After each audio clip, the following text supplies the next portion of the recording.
Bonjour chers scientifiques, nous allons vous présenter une unité portant sur le domaine des systèmes vivants en 4e année, plus particulièrement sur le sujet des habitats et leurs communautés. L'attente du curriculum que nous visons est de démontrer la compréhension des habitats et des communautés, ainsi que des rapports que les plantes et les animaux entretiennent sur un même habitat. Nous voulons également explorer l'interdépendance entre les plantes et les animaux dans leur habitat et identifier les facteurs qui influencent sur les habitats et leurs communautés.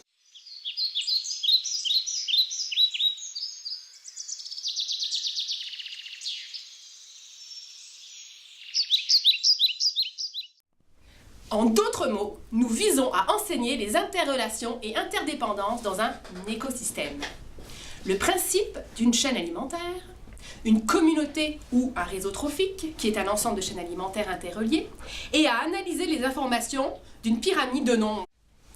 Notre démarche scientifique suivra une approche socio-constructiviste en suivant 7 étapes sur 3 périodes d'1 heure chacune. Ces étapes sont: Premièrement, activer les connaissances antérieures. mener une observation à l'extérieur. Formuler une hypothèse. Réaliser une activité d'apprentissage expérientiel par un jeu. 5e, interpréter et communiquer les résultats. 6e, apprendre le vocabulaire scientifique. Et finalement, effectuer une conclusion. À présent, nous allons vous présenter les étapes en détail, en commençant par l'activation des connaissances antérieures. Bon voyage! Notre première étape consiste à réactiver les connaissances antérieures des enfants. L'enseignant demande par exemple: qu'est-ce qu'un système vivant pour vous? Donnez-moi des exemples de systèmes vivants. Qu'est-ce qui les relie entre eux, ces systèmes vivants, entre les animaux et les plantes par exemple? Est-ce qu'il y a plus de plantes, ou d'humains, ou d'insectes sur Terre? Quels sont les besoins des systèmes vivants? Finalement, qu'est-ce qui nous permet de vivre? Etc. etc. L'enseignant aura expliqué avant la démarche scientifique avec les élèves. Nous passons maintenant à l'étape d'observation. Nous sommes rendus à l'étape d'observation, dont l'objectif est de se rendre compte des liens entre les organismes vivants. Nous faisons un parcours de découverte dans la cour d'école, ou le parc le plus proche, ou un boisé. Et nous demandons aux élèves de répondre à des questions d'observation en répondant sur une fiche. Ils peuvent faire des schémas, des dessins, comme ils le souhaitent. Les questions pourraient être du genre: quels sont les organismes vivants que vous voyez? Quels sont les organismes vivants que vous voyez en plus grande quantité? Que font-ils? Quel est l'emploi du temps d'une fourmi, par exemple? Quels sont les êtres vivants que vous voyez en plus grande quantité? Pourquoi pensez-vous que ces organismes on trouve ces organismes en plus grande quantité que d'autres? Que font les vers de terre? Que mangent-ils? Et les mammifères, est-ce que vous en voyez? Et finalement, un autre exemple, pourquoi pensez-vous que les animaux et les végétaux vivent à cet endroit précis? Les élèves consignent alors leurs réponses, leurs schémas, leurs dessins dans un carnet de sciences qui sera utilisé ultérieurement. Nous passons maintenant à l'étape de l'hypothèse. Nous sommes revenus en salle de classe. À partir de leurs observations faites en forêt ou dans la cour d'école, mais aussi à partir de leurs connaissances antérieures, les élèves émettent des hypothèses sur des liens qui unissent les animaux entre eux et avec les différents éléments qu'on a dans la nature. L'oxygène, le CO2, les habitats, l'eau, le compost, les excréments, les cadavres. Nous faisons un rappel de ce qu'est l'énergie du soleil, l'énergie des êtres vivants, l'oxygène, le CO2, le compost. Ce sont des notions vues dans une autre leçon. Par groupe de 4, les élèves vont tirer au sort 2 cartes d'animaux ou des animaux en plastique, 2 plantes et 2 éléments ou représentations: énergie, CO2, oxygène, etc. Sur une grande feuille, ils écrivent les noms des animaux et les éléments et font des liens entre eux en utilisant des verbes: manger, boire, respirer, habiter. Les résultats des élèves seront affichés au mur de la classe. Ils écrivent une phrase qui pourrait être leur hypothèse sur ce qu'ils retiennent des systèmes vivants. Nous sommes à l'étape de l'expérience sous forme de jeu. Il consiste en un jeu de rôle. Les élèves joueront le rôle d'êtres vivants qui doivent subvenir à leurs besoins en mangeant d'autres espèces. Ils formeront alors une chaîne alimentaire. Ils vont donc construire leurs nouvelles connaissances par apprentissage expérientiel. Dans ce jeu, ils prendront conscience des interrelations et interdépendances entre le système vivant dans un système fermé avec des ressources limitées, de l'équilibre nécessaire par la quantité de chaque espèce. Ils prennent conscience de l'importance des producteurs, base de la chaîne, les impacts d'un changement sur l'équilibre de l'écosystème. Je vous présente le déroulement du jeu. Tout d'abord, vous devez faire de la place dans votre classe ou alors faire le jeu à l'extérieur. Vous faites une réactualisation des connaissances de la veille, observation et hypothèse. Les consignes sont les suivantes.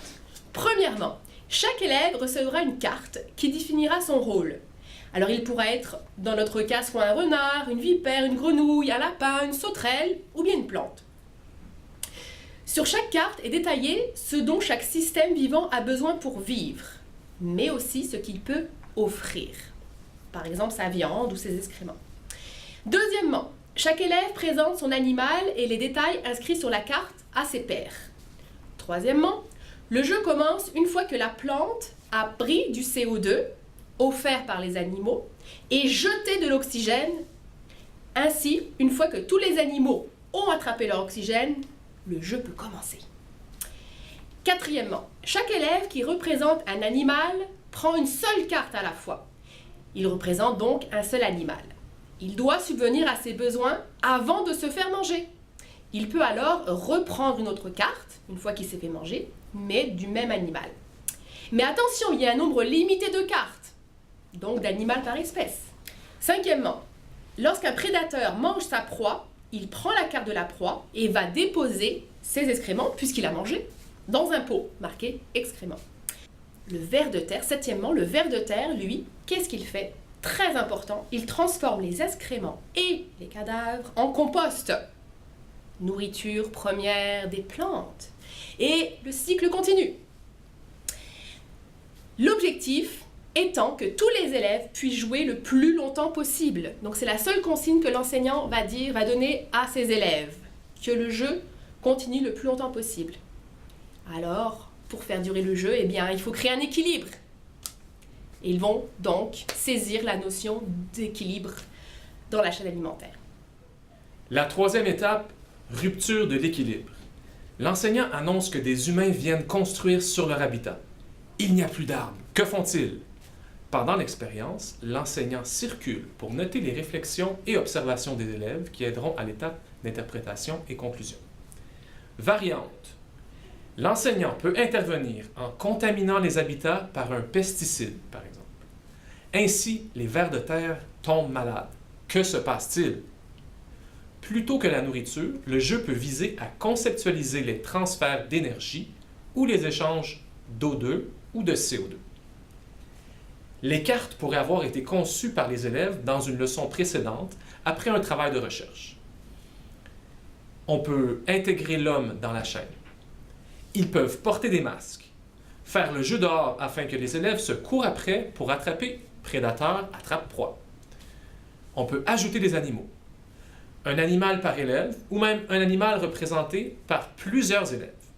On peut aussi former plusieurs chaînes alimentaires par un système de fil de laine. Nous voilà à la dernière étape, l'étape la plus importante puisqu'il s'agit de l'interprétation des résultats et l'utilisation du vocabulaire scientifique. Donc, dans cette étape, nous allons pouvoir confirmer ou infirmer l'hypothèse de départ, ce qui va permettre de créer un conflit cognitif et un changement conceptuel de la part des élèves. Alors, l'enseignant peut poser des questions telles que, déjà, quelles sont vos impressions? Qu'avez-vous aimé du jeu? Les difficultés rencontrées? Qu'est-ce qu'à votre avis pousse les animaux à tuer? Est-ce que tout le monde a pu jouer autant de temps? Est-ce que tout le monde a pu jouer longtemps? Oui, non, pourquoi? Si oui, comment avez-vous fait pour réussir le défi? Autre question, quelle est l'espèce la plus importante? Est-ce qu'il y a plus de renards ou de vers de terre sur Terre et pourquoi? Et qu'est-ce qui se passe quand on coupe les arbres? L'enseignant peut leur demander de dessiner les relations entre les animaux, entre eux, et entre les plantes. C'est en fait le même exercice qu'ils ont effectué lors de l'hypothèse. Ces dessins vont être comparés avec les dessins donc de départ de l'hypothèse et ainsi voir vraiment réellement le changement conceptuel. Alors ça peut être fait sur un TBI, ça peut être en groupe et à ce moment-là on peut demander est-ce que votre dessin est différent de celui de votre hypothèse? On peut leur demander aussi s'ils avaient à représenter les différences de quantité d'espèces, quel schéma ils feraient. On veut les amener en fait à dessiner une pyramide de nombres. D'après vos cartes, comment s'appellent ceux qui mangent des plantes? Comment on appelle les espèces qui mangent des animaux? L'enseignant partage alors le vocabulaire scientifique et les définitions. Vous avez bien représenté les liens entre les êtres vivants. Ce dessin s'appelle une chaîne alimentaire. Mais quand des animaux appartiennent à plusieurs chaînes alimentaires, alors c'est une communauté ou réseau trophique. Pour représenter la différence de quantité d'êtres vivants, on dessine une pyramide des nombres. Une communauté est un ensemble de chaînes alimentaires.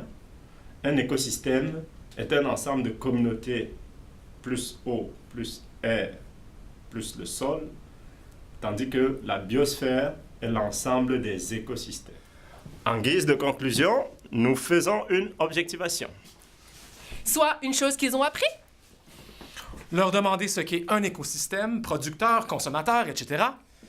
Et nous leur lançons la question de savoir qu'est-ce qui sera vu dans la prochaine leçon.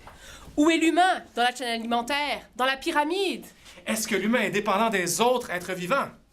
Et pour le savoir, revenez-nous la semaine prochaine.